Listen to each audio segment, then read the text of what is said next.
नमस्कार दोस्तों, आज की इस वीडियो में हम एक नया चैप्टर लेके आए हैं आप सभी के लिए। आप सब कैसे हैं और आप सबकी पढ़ाई अच्छी चल रही होगी, आप सभी से यही निवेदन करते हैं हम सब।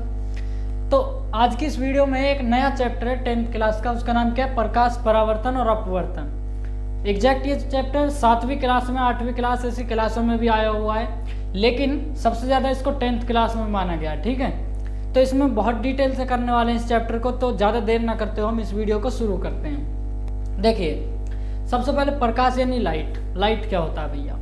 लाइट की स्पीड जो होती है ना, स्पीड वो होती है 3 किलोमीटर पर सेकेंड। यानी कि लाइट जो है, लाइट 1 सेकेंड के अंदर में 3 लाख किलोमीटर की दूरी तय कर सकती है। इसको आप इस तरीके से लिख सकते हो, 3 × 10⁸ मीटर पर सेकेंड, इस तरीके से लिख सकते हो। यह ऊर्जा का एक रूप है, एनर्जी का एक टाइप है। जिस तरीके से आप कह सकते हो, एनर्जी हर चीज़ में पाई जाती है, इंसान के शरीर में भी पाई जाती है, और इंसान के शरीर को गर्म रखने के लिए एनर्जी की ज़रूरत है। बहुत सी कामों में एनर्जी का इस्तेमाल होता है। तो एनर्जी यानी ऊर्जा का ही एक रूप है, छोटा सा प्रकाश। ठीक है, अब ये इसकी 3900 एंगस्ट्रॉम से लेकर के 7800 एंगस्ट्रॉम तक इसकी होती है। उसके बाद में यह भैया चलती किस दिशा में? जैसे इंसान है, इंसान किस दिशा में चलता है भैया? हम सीधी में भी चल लेते हैं, टेढ़ी उल्टी में, ऊपर की ओर चल दोगे, कभी ऊपर की दिशा में नहीं जा पाओगे। ठीक है, लाइट जो हमेशा वो सीधी दिशा में गमन करेगा, चाहे इधर जाए चाहे इधर जाए, चाहे इधर जाए, सीधा कहीं पे भी जाए वो हमेशा सीधी रेखा में गमन करेगा। ठीक है, गमन माने चलना। ठीक है, अब देखिए, प्रकाश हो गया। प्रकाश के कई सारे टाइप होते हैं। प्रकाश का प्रकीर्णन, प्रकाश का परावर्तन, प्रकाश का विवर्तन, प्रकाश का अपवर्तन। ठीक है, बहुत चीज़ होती हैं। तो अभी मेन है प्रकाश परावर्तन और अपवर्तन करेंगे। इसके बाद में जो अगली अलग से वीडियो दे देंगे, विवर्तन, प्रकाश का अपवर्तन, ये सब उसमें में आएंगे। ठीक है, अभी क्या है? प्रकाश का परावर्तन यानी कि रिफ्लेक्शन ऑफ लाइट। देखिए, रिफ्लेक्शन ऑफ लाइट का मतलब क्या है? जब प्रकाश किसी सीधी दिशा में जा रहा हो और सीधी दिशा में कोई पृष्ठ रखा है, कोई ऐसी चीज रखी है जो चमकीली हो, और उससे टकरा करके लाइट अपनी दिशा में वापस आ जाए। जैसे जा रहा है उस चीज से टकरा के और वापस अपनी दिशा में आ जाए, उसी को कहते हैं प्रकाश का परावर्तन। यही है, यही लाइन अपनी यहाँ पर लिखी हुई है, इसको लिख सकते हैं। जैसे इसको यहाँ पे समझा जाए इस डायग्राम में, तो देखिए ये एक पृष्ठ है, फर्श मान सकते हो आप इसे, या फिर शीशा, जो मान सकते हो। ठीक है, तो एक ऐसा पृष्ठ है जिसके आर पार देख ही नहीं सकते हम। ठीक है, अब यहाँ से हमने इधर, ये मेरी आंखें लग रही है इधर, मेरी आंखें तो यहाँ है। ठीक है, तो यहाँ से मैंने लाइट मारी, ये लाइट मारी, और ये लाइट टकरा करके उधर की दिशा में चली गई। तो आई इधर और गई उधर। आने वाली लाइट को कहते हैं आपतित किरण, जो हमने छोड़ी। टकरा करके दूसरी दिशा में चले गए तो उसको कहेंगे परावर्तित किरण। समझ गए हो? आसान था, कुछ मुश्किल तो था नहीं। अब इसी से हम एक सीधी सी लाइन खींच देंगे तो उसी को कहते हैं अभिलंब। ठीक है, आने वाली किरण आपतित किरण, जाने वाली किरण परावर्तित किरण, और बीच में किसको कहते हैं? अभिलंब। बीच में लाइन खींच देते हैं तो अभिलंब, क्योंकि होता है अभिलंब। अब देखिए, जहां पर ये टकराएगा, बिल्कुल इस पॉइंट पर टकराया, इस फर्श पर, तो इसको कहेंगे आपतन बिंदु। समझ गए हो? ठीक है, यह हो गया आपका प्रकाश का परावर्तन। समझने के लिए डायग्राम था, आसानी से समझ ही गए होंगे। अब रह गया है ये प्रकाश के परावर्तन का क्या नियम होता है। देखिए, तो मैंने इधर लिख नहीं रखा, आप इसको लिख सकते हो, मैं बता देता हूँ। देखिए, इधर बता देता हूँ, इधर लिख सकते हो जैसे जैसे। देखिए, आपतन कौन? अब देखिए, यहाँ पर 2 चीजें बनती हैं। यहाँ पर पहला बनता है एक आपतन, यहाँ पे आई एंगल और यहाँ पर आर एंगल। देखिए, ये होते हैं 2 कोण। कैसे बनते हैं? यहाँ से आपतित किरण आ रही है तो यहाँ पर आई कोण बनाएगी। आई का मतलब आपतन कोण। आपतित किरण से जो कोण बनता है उसको आपतन कोण कहते हैं। और परावर्तित किरण से जो कोण बनता है, कोण यानी एंगल, आप जानते होंगे, उसको कहते हैं आर, यानी कि परावर्तन कोण। ठीक है, तो आपतन कोण बराबर परावर्तन कोण, तो I = R लिख सकते हो आप, इसका पहला नियम। दूसरा लिख सकते हो कि अभिलंब और आपतन बिंदु, परावर्तित किरण और अपवर्तित किरण, तीनों एक ही पॉइंट पर पाए जाते हैं। यहाँ पर आपतित किरण भी इधर ही है, परावर्तित किरण भी इधर ही है, आपतन अभिलंब भी इधर ही है, और आपतन बिंदु भी इधर की तरफ ही है। तो तीनों एक ही पृष्ठ पर पाए जाते हैं, यह आप इसमें लिख सकते हो। तो उम्मीद था ये सब समझ आ गया होगा आपको। लिख सकते हो, बहुत आसान था, कुछ मुश्किल था ही नहीं इसमें। दूसरे टॉपिक में अभी क्या करना है, प्रकाश का अपवर्तन। तो प्रकाश का अपवर्तन देखिए, रिफ्लेक्शन तो परावर्तन था, रिफ्लेक्शन और रिफ्रैक्शन, ठीक है, ये समझना है बस। आर आ गया है, यहाँ रिफ्लेक्शन है, यहाँ रिफ्रैक्शन है, ठीक है। देखिए प्रकाश के अपवर्तन को कहते हैं रिफ्रैक्शन, तो लाइट का रिफ्रैक्शन, देखिए रिफ्रैक्शन ऑफ लाइट, इसका मतलब क्या है, प्रकाश सघन माध्यम से विरल माध्यम की ओर बढ़ जाए तो अभिलंब की ओर मुड़ जाता है। इसका मतलब क्या है, सघन यानी गर्म माध्यम, गर्म आप जानते हो बादल वगैरह, ये थोड़ा गर्म माध्यम है इस वक्त, और विरल होता है थोड़ा ठंडा माध्यम, ठीक है। तो गर्म से ठंडे रास्ते की ओर जब लाइट जाती है तो अभिलंब की ओर मुड़ जाती है। अब देखिए यहाँ समझेंगे आप अच्छी तरह से, जैसे गिलास है, बीकर है कुछ भी, इसमें पानी भरा हुआ है इतने इतने एरिया में। अब इसमें पानी भराने, देखिए इधर से मैंने लाइट मारी, ये लाइट मारी, अब ये लाइट आ रही है नहीं सीधा, तो बिल्कुल अभिलंब बनेगा, ये तो पता ही है आपको। सीधी लाइट आई और सीधी ही लाइट नहीं जाएगी बिल्कुल, अब यहाँ जानी तो यहीं चाहिए थी, लेकिन यहाँ गर्म माध्यम में पानी के बाहर बाहर में, अब पानी में जैसे ही आया अभिलंब से टकरा करके अब सीधा चला गया टेढ़ा टेढ़ा ऐसे, ठीक है, समझ गए होगे। तो सघन माध्यम से आए और विरल माध्यम में अभिलंब की ओर मुड़ जाए, उसी को कहते हैं प्रकाश का अपवर्तन, ठीक है।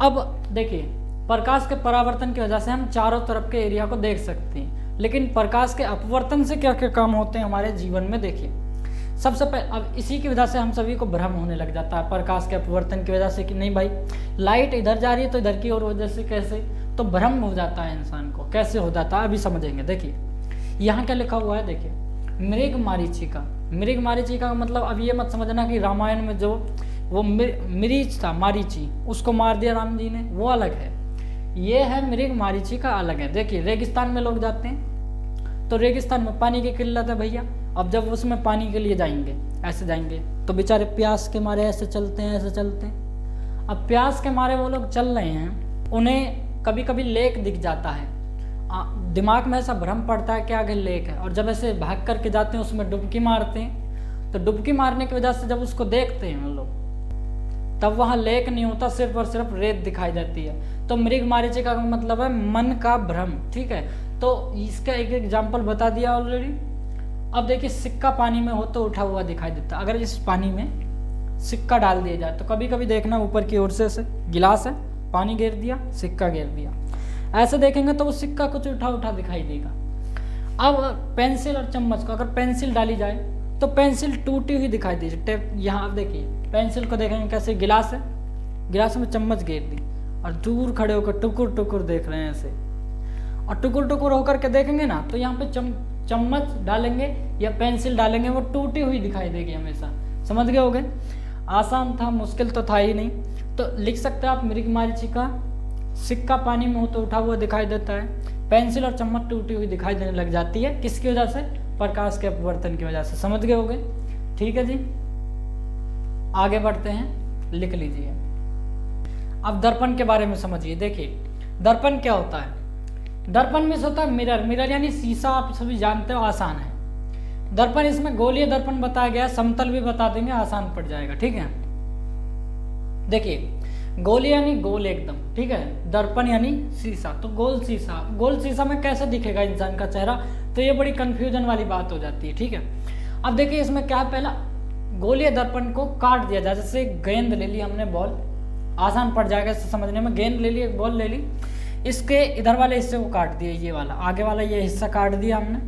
अब हम इसको इधर बना लेते हैं, लीजिए ये बन गया इस टाइप का। अब इसमें पॉलिश, हमेशा पॉलिश होती है, जो पॉलिश जब तक पॉलिश नहीं होगी तब तक इंसान का चेहरा दिख ही नहीं सकता उसमें, समझ आया कि नहीं आया। तो पॉलिश होना बहुत ज़रूरी है।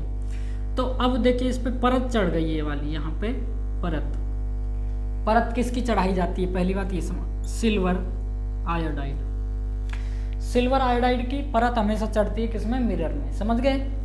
तो ये वाला जो बना है ये हो जाता है आपका उत्तल दर्पण, ठीक है। तो इस टाइप से बने और पीछे की तरफ अगर पॉलिश की जाए तो उसको क्या कहते हैं, उत्तल दर्पण। इसकी परिभाषा लिखना हो तो लिख देना, वह दर्पण जिसका आगे वाला तल उठा हुआ हो। जैसे मेरा हाथ है, यह हाथ मेरा अभी धंसा हुआ है तो आगे उंगलियां बढ़ी हुई हैं, अब ये हाथ को ऐसा कर दूं तो आगे की ओर बढ़ गया, तो मतलब इसका जो ये वाला हिस्सा है, ये वाला जो इसका हिस्सा है वो उठा हुआ है, इसका ये वाला जो हिस्सा वो उठा हुआ है, ठीक है। तो यही होगा उत्तल दर्पण। अब देखिए, अब ये इसका इधर किनारे वाला हिस्सा काट दिया, जैसे ये वाला हिस्सा काट लिया हमने और इसको इधर बना दिया, लीजिए ये बन गया। अब इसका ये बना 1 2 3 4 5, ये लकीरें मत गिनना, ये 10 वाले गिलट के सिक्के की तरह नहीं है, ठीक है। ये तो पॉलिश के लिए है। तो परत किस पे चढ़ाई जाएगी? सिल्वर आयोडाइड की परत, समझ गए हो।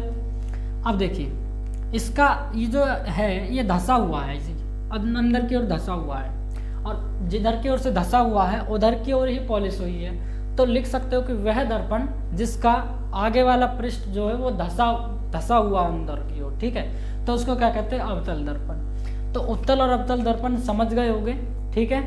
उत्तल और अवतल दर्पण से अब कैसे कैसे वस्तुओं के प्रतिबिंब बनेंगे ये समझने हैं, ठीक है।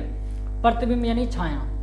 पहले समतल का समझिए कुछ। समतल दर्पण क्या होता है? देखिए, समतल यानी समान। आप जो शीशा देखते हो मोबाइल घर में जो शीशा लगा हुआ है उसमें अगर आप अपना चेहरा देखते हो ऐसे, तो आपका चेहरा साफ साफ दिखाई दे जाता है। क्यों दिखता है? देखिए, पीछे वाले हिस्सा में पॉलिश होगी, पहली बात तो ये तो पता ही होना चाहिए। पीछे वाले हिस्से में पॉलिश होगी, किसकी? सिल्वर आयोडाइड की। ये याद नहीं रखना किसकी पॉलिश होती है, वैसे बस बता दिया है। अब देखिए, जैसे मैं इधर खड़ा हुआ हूँ और मैंने इधर मारी लाइट, ये गई भैया लाइट, ये लाइट गई। अब ये लाइट किधर की ओर जाएगी? जैसे इधर टकराई है तो भैया शीशा टकरा के तो किधर की ओर जाएगी ना। तो क्वेश्चन पूछता तो नहीं है, लेकिन कभी छोटी क्लासों में पूछता है। तो जब भी जाएगी तो वापस इसी लाइन में आ जाएगी। क्यों? क्योंकि समतल दर्पण एकदम समान है, सीधा है। टेढ़ी मारोगे इसी दिशा में भेज देगी, इसमें मारोगे इधर दिशा में भेजेगी, सीधे मारोगे सीधी दिशा में भेजेगी। किसी भी दिशा में मारोगे तो समतल दर्पण उसी दिशा में वापस फेंक देगा। समझ आया? समतल दर्पण समझ गए हो। अभी अवतल दर्पण समझेंगे, फिर उत्तल दर्पण समझेंगे। लिख लीजिए आप इसे। पहले समझेंगे उत्तल दर्पण से प्रतिबिंब कैसे बनते हैं और अवतल दर्पण से प्रतिबिंब कैसे बनते हैं। प्रतिबिंब मतलब समझिए, प्रतिबिंब का मतलब है छाया बनना, ठीक है। उसके एक इमेज बन जाना कहीं पे। तो देखिए, इस तरीके से बनते हैं, इसको समझेंगे। पहले तो एक दर्पण लिया, उसमें जो सीधी लाइन होती है इसको कहते हैं प्रिंसिपल एक्सिस। मतलब कि ये एक प्रिंसिपल एक्सिस होता है, मतलब छोटा सा एक हिस्सा होता है पूरे के पूरे। जैसे रेडियस होता है ना, रेडियस का डबल कर देते हैं तो आपका डायामीटर बन जाता है। और डायामीटर का भी डबल, डायामीटर की सबसे बड़ी जो इकाई होती है उसको कहते हैं आपका जीवा, ठीक है, कॉर्ड। तो इसमें जो एक सेंटर बनेगा, देखो सेंटर सी, सेंटर यानी वक्रता त्रिज्या, ठीक है। अब देखिए, सेंटर ऑफ कर्वेचर जो है इसको अंग्रेजी में कहते हैं। तो इस सेंटर यानी सी है, वक्रता त्रिज्या, ये किसी सर्कल का इसको पूरा घुमा देंगे तो सर्कल बनेगा ना। उस सर्कल का एक छोटा सा हिस्सा जिसमें एक त्रिज्या पाई जाती है उसी को वक्रता त्रिज्या कहते हैं। ये लिख सकते हो आप। फोकस वह बिंदु है जिससे हर एक चीज टकरा करके कटती है, ठीक है। अब समझेंगे इसको। देखिए, जैसे कि ये है एक बिंदु, वो दे दिया आपको। अब देखिए, ये जो है ना ए से लेकर के बी ये मैंने बनाया है वस्तु। ये वस्तु में जानते हो कोई भी चीज है, कोई ऑब्जेक्ट खड़ा है, जैसे मैं ही खड़ा हूं, या फिर कोई लाइट वाली चीज खड़ी है। तो यहाँ पर खड़ी है किस पर? वक्रता त्रिज्या के पीछे की ओर, दूर खड़ी है, अनंत पर। अब यहाँ से अगर ये लाइट मारे, ले भैया इसने ये लाइट मारी, ये गई लाइट गई किस पर? इस प्रतिबिंब पर, वो इस दर्पण पर। अब ये टकराएगी किससे? ये पूछा जाता है पेपर में। तो यहाँ से टकराई और टकरा करके आई, सीधा कटेगी फोकस पे। तो पूछा जाएगी अनंत पर अगर कोई बिंदु रखी हो तो वो किससे टकराएगी? तो वो हमेशा टकराएगी फोकस से, टकरा के हमेशा निकलेगी। आप इधर से उधर से कहीं से भी काट लीजिए, इधर से भी काट लीजिए, हमेशा कटेगी फोकस पर, हमेशा वो बिंदु फोकस पर कटेगी, ठीक है। अब देखिए, यहाँ ये बिंदु एम और एन दे दिया इसका, लास्ट ऑफ फर्स्ट और सेकंड पॉइंट। इसको पी यानी पोल कहते हैं। पोल तो पता है भैया, जहाँ पर ये लाइन आकर के छुप जाती है उसको पोल कह जाते हैं। ये सीधी लाइन आई, यहाँ पर छुप गए, इसको पोल कह देते हैं। अब देखिए, सेंटर ऑफ कर्वेचर। अब दूसरा नंबर, 3 और दे रखे हैं, वो अलग से समझिएगा आप। देखिए, अब अगर वस्तु सी से पहले खड़ी हो, सी यानी वक्रता त्रिज्या से पहले खड़ी हो, तब वह लाइट कहाँ पर कटेगी? तब प्रतिबिंब कहाँ पर बनेगा? तो देखिए यहाँ से लाइट मारा, ये गई लाइट और हमेशा टकराएगी, कटेगी कहाँ से, फोकस से। तो पूछा जाए कि अगर वक्रता त्रिज्या से पहले वस्तु रखी हो और वह प्रकाश मारे, ठीक है, तो हमेशा प्रतिबिंब कहाँ बनेगा, फोकस पर। समझ आया, आसान था। अब यहाँ से भी अगर मारे, ये लाइट मारी, फोकस मारा इसने, और यहाँ से ये गई ऐसे, तो हमेशा कटेगी फोकस पे, ठीक है। अब देखिए यहाँ पूछा जाता है, जैसे कि अब पूछा जाता है फोकस से ही पहले खड़ी हो कोई वस्तु, यहाँ भैया ये ले, ये कही तुम्हारी बी, ठीक है, जो मन का है निकलना ए। अब देखिए ये कह रहा है कि अगर वस्तु फोकस से पहले खड़ी हो तब वो प्रतिबिंब कहाँ बनेगा। तो देखिए यहाँ से इसने लाइट मारी बेचारे ने, और लाइट हमेशा कटेगी फोकस पर। समझ आया, नहीं समझ आया। एक चीज और पूछ लेता है कि अगर वक्रता त्रिज्या से सीधी, इस वक्रता त्रिज्या से इसको आगे बढ़ा लेते हैं, अगर वक्रता त्रिज्या से यानी सी सरे ही लाइट कोई जाए तो वो किस दिशा में जाएगी। अगर सी से आ रही है तो सी की ही दिशा में लौट जाएगी। कोई दिक्कत पूछना है किसी को। देखिए अगर सी पर ही कोई लाइट आ रही है सी से टकरा करके, तो उसका प्रतिबिंब कहाँ बनेगा, सी से, उसी लाइन में वो लौट जाएगी। आया समझ, नहीं आया। अवतल दर्पण का समझ गए कि 3 और दे रखे हैं, वो आप करेंगे, ठीक है। देखिए उत्तल दर्पण, उत्तल दर्पण का क्या है। देखिए जैसे कहीं पर भी कोई वस्तु खड़ी हो, जैसे यहाँ पे खड़ी है, यहाँ पे खड़ा है, वक्रता त्रिज्या से पहले, आगे, बाद में, ठीक है, कहीं पर भी खड़ा हो, तो मान लीजिए हम यहाँ पे खड़ा है बेचारा, यहाँ खड़ी है कोई वस्तु, और यहाँ से इसने लाइट मारी, ये गई भैया लाइट तुम्हारी। लाइट टकरा करके किधर जाएगी, तो लाइट हमेशा टकरा के इधर जाएगी। ये गई लाइट आपकी इधर की ओर। आप इधर भी मारेंगे तो इधर ही जाएगी, इधर मारेंगे तो इधर जाएगी। देखिए इधर मारेंगे इधर जाएगी, ठीक है। अब पूछा जाता है इसका प्रतिबिंब कहाँ बनेगा। एक बात बताइए, क्या इसी को थोड़ा आगे बढ़ा दिया जा सकता है। इसको मिटा लेते हैं, इसी को थोड़ा आगे बढ़ा दिया जा सकता है। देखिए तो आपका जो सी है, सी इधर की ओर बन जाएगा और एफ इधर की ओर बन जाएगा, ठीक है। तो देखिए ये जो है इस पर, इसकी अगर हम काल्पनिक रेखा मानते हैं, हमेशा काल्पनिक रेखा बनाई जाती है अपने हिसाब से। इसको ऐसे बढ़ाएंगे तो ये यहाँ पे आएगी फोकस पर, ये हमेशा आएगी फोकस पर, ये इधर चली जाएगी और ये इधर चली जाएगी। नहीं समझे। अपनी तरफ से काल्पनिक रेखा बनाई जाती है और वो फोकस की ओर से ही टकराई जाती है, ये इसमें कहा जाता है, ठीक है। एक और दे रखा है इसका, वो आप करेंगे, ये उत्तल दर्पण का है, ठीक है। तो आई होप आप ये समझ गए होंगे कि प्रतिबिंब कैसे बनते हैं, ठीक है।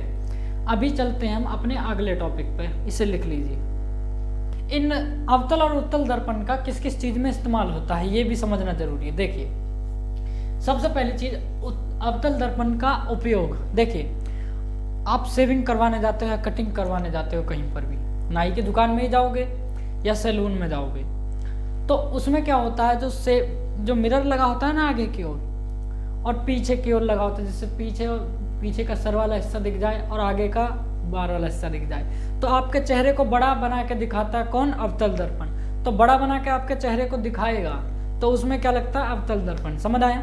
तो शेविंग में या फिर नाई के जो सैलून में जो शीशे लगे होते हैं वो अवतल दर्पण के होते हैं, ठीक है। ये लिखा हुआ है, गाड़ी की जो हेडलाइट्स होती हैं, आगे वाली जो गाड़ी की लाइटें होती हैं आगे की, उसमें इस्तेमाल होता है इसका, क्योंकि भाई उसमें छोटे एरिया को देखिए अंदर जलेगी। जैसे कि यहाँ पे एक लाइट है आगे वाली गाड़ी की, उसके अंदर में होती है वो कौन सा, अवतल दर्पण। अब वो टॉर्च जलेगी तो पूरे की पूरी लाइट जल पड़ेगी ना बाहर की तरफ से, तो गाड़ियों के आगे वाले हिस्से में पाया जाता है, सेविंग मिरर में पाया जाता है, और सर्च लाइट टॉर्च। आप देखिए आप मोबाइल की टॉर्च जला के जाते हो कहीं पर भी, उसमें भी इस्तेमाल होता है किसका, अवतल दर्पण का। और जो आप टॉर्च जला के जाते हो वैसी वाली फोकस वाली, वो कौन सी है, वो भी इस्तेमाल होती है। अब जो चोर वाली टॉर्च आती है ना, वो भी अवतल दर्पण की बनी होती है। समझ गए होंगे। आगे देखिए उत्तल दर्पण के उपयोग। देखिए गाड़ियों का फर्स्ट मिरर, जैसे गाड़ी होती है, गाड़ियों के बगल बगल के मिरर होते हैं, बगल बगल के, वो क्या करते हैं, बड़े एरिया को, कितना ही बड़ा एरिया हो उसको छोटा करके दिखा देते हैं। तो उत्तल दर्पण की एक खासियत है, बड़े एरिया को छोटा करके दिखाएगा, और अवतल दर्पण का क्या, छोटे एरिया को बड़ा करके दिखा देगा। समझ आया। तो देखिए उनमें आप कभी भी देखेंगे तो आधी सड़क का जो हिस्सा है वो इधर वाले शीशे में आता है, आधी सड़क का हिस्सा इधर वाले में आता है। तो आधी सड़क के हिस्से को, इतना बड़ा एरिया होता है पीछे की ओर, बहुत सी गाड़ियां चलती हैं, बहुत सी दुकान वुकानें होती हैं, सब उस शीशे के अंदर दिखाई दे जाती हैं। देखा होगा आप सभी ने, ठीक है।